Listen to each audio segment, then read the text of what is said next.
Assalamualaikum warahmatullahi wabarakatuh. Perkenalkan nama saya Nur Ananda dari kelas AKT 23A dengan NPM 23412025. Di video kali ini saya akan menjelaskan tentang rasio keuangan. Oke, pertama, saya akan menjelaskan apa sih itu rasio keuangan. Rasio keuangan merupakan alat yang digunakan untuk menganalisis dan menilai kondisi keuangan suatu perusahaan. Rasio ini dibentuk dari perbandingan antara dua angka yang ada dalam laporan keuangan perusahaan seperti neraca atau laba rugi. Tujuan utamanya adalah untuk memberikan gambaran yang lebih jelas tentang kinerja perusahaan dalam berbagai aspek, seperti likuiditas, profitabilitas, dan solvabilitas dan efisiensi. Tujuannya sendiri yaitu bertujuan untuk memberikan gambaran yang lebih jelas tentang kondisi dan kinerja perusahaan. Dengan rasio-rasio ini, kita bisa menilai seberapa jauh mana perusahaan menguntungkan dan mampu memenuhi kewajiban jangka pendek, serta beberapa besar ketergantungan terhadap utang. Selain itu, rasio keuangan juga digunakan untuk mengevaluasi efisiensi dalam mengelola aset dan sumber daya. Tujuan utamanya sendiri adalah untuk membantu manajemen, investor, dan kreditor dalam membuat keputusan yang lebih baik terkait kinerja perusahaan dan prospek keuangannya di masa depan. Oke, jenis-jenis rasio sendiri ada 4. Yang pertama ada rasio likuiditas, yang kedua ada rasio profitabilitas, yang ketiga ada rasio solvabilitas, yang terakhir ada rasio aktivitas. Oke, saya akan menjelaskan yang pertama dulu, yaitu rasio likuiditas. Oke, rasio likuiditas sendiri adalah yang digunakan untuk mengukur kemampuan perusahaan dalam memenuhi kewajiban jangka pendek dengan menggunakan aset yang dimiliki. Rasio ini penting karena menunjukkan seberapa cepat perusahaan bisa mengonversi asetnya menjadi uang tunai untuk membayar utang yang jatuh tempo. Ada dua rasio likuiditas yang paling sering digunakan, yang paling umum digunakan. Yang pertama, current ratio yang mengukur kemampuan perusahaan untuk membayar kewajiban jangka pendek menggunakan aset lancar yang dimilikinya. Untuk rumusnya sendiri, yaitu current ratio sama dengan aset lancar dibagi kewajiban lancar. Semakin tinggi rasio ini, semakin baik kemampuan perusahaan untuk memenuhi kewajiban jangka pendeknya. Yang kedua, ada quick ratio. Quick ratio sendiri adalah konservatif karena hanya menghitung aset yang sangat liquid seperti kas, piutang, dan surat berharga, tanpa menyertakan persediaan. Rumusnya sendiri adalah quick ratio sama dengan aset lancar dikurang persediaan dibagi kewajiban lancar. Rasio ini memberikan gambaran yang lebih realistis tentang kemampuan perusahaan untuk memenuhi kewajiban jangka pendek tanpa harus mengandalkan penjualan persediaan. Kedua rasio ini sendiri memberikan informasi penting mengenai stabilitas keuangan perusahaan dalam jangka pendek. Oke, selanjutnya saya akan menjelaskan tentang rasio profitabilitas. Rasio profitabilitas sendiri digunakan untuk mengukur seberapa efektif perusahaan dalam menghasilkan keuntungan dari pendapatan atau aset yang dimiliki. Rasio ini juga memberikan gambaran tentang kemampuan perusahaan dalam menghasilkan laba dibandingkan dengan biaya yang dikeluarkan seperti aset yang digunakan atau ekuitas yang dimiliki.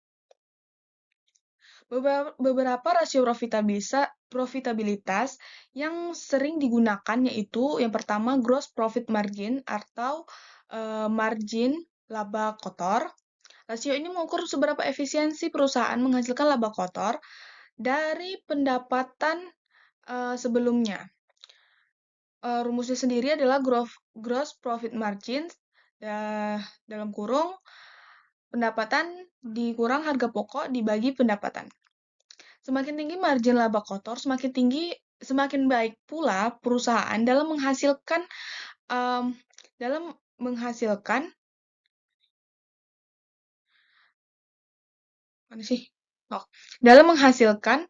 laba dari penjualannya. Yang kedua ada net profit margin atau margin laba bersih. Rasio ini mengukur seberapa efektif perusahaan menghasilkan laba bersih dari total pendapatan. Rumusnya sendiri yaitu net profit margin sama dengan laba bersih dibagi pendapatan. Rasio ini menggambarkan tingkat profitabilitas perusahaan setelah menghitungkan semua biaya termasuk biaya bunga dan pajak.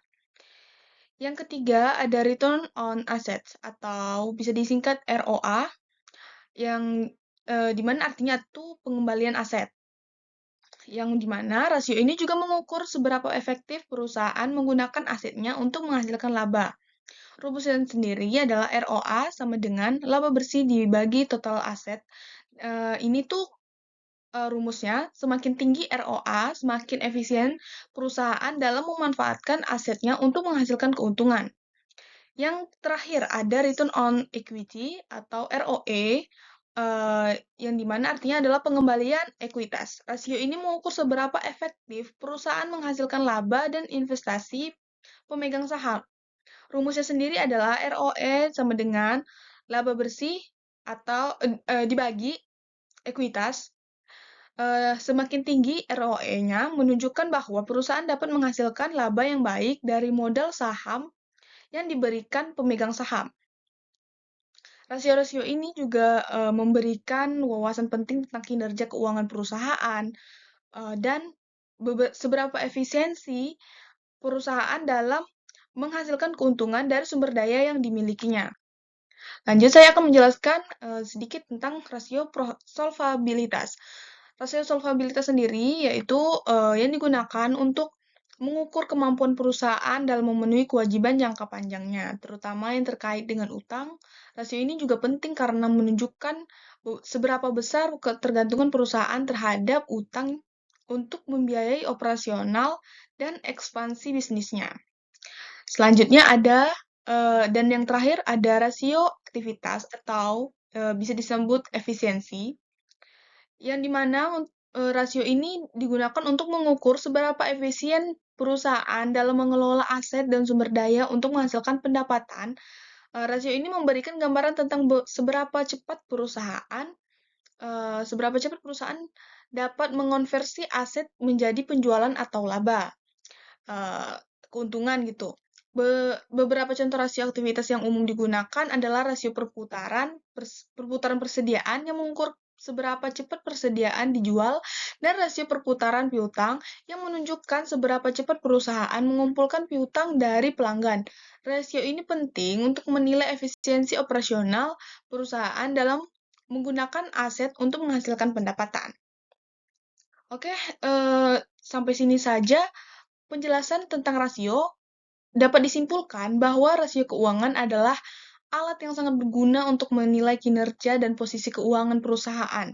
Dengan menggunakan rasio-rasio seperti rasio likuiditas, profitabilitas, dan solvabilitas dan aktivitas, kita dapat memperoleh wawasan mendalam tentang kemampuan perusahaan dalam memenuhi kewajiban jangka pendek, menghasilkan keuntungan, mengelola utang, dan memanfaatkan aset secara efisien.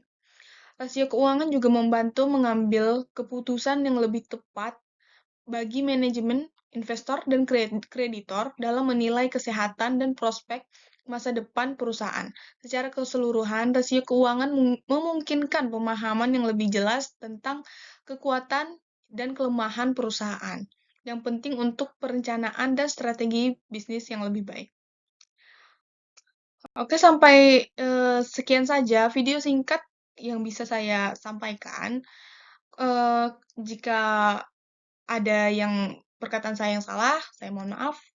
Dan jangan lupa subscribe and like dan komen. Bye-bye.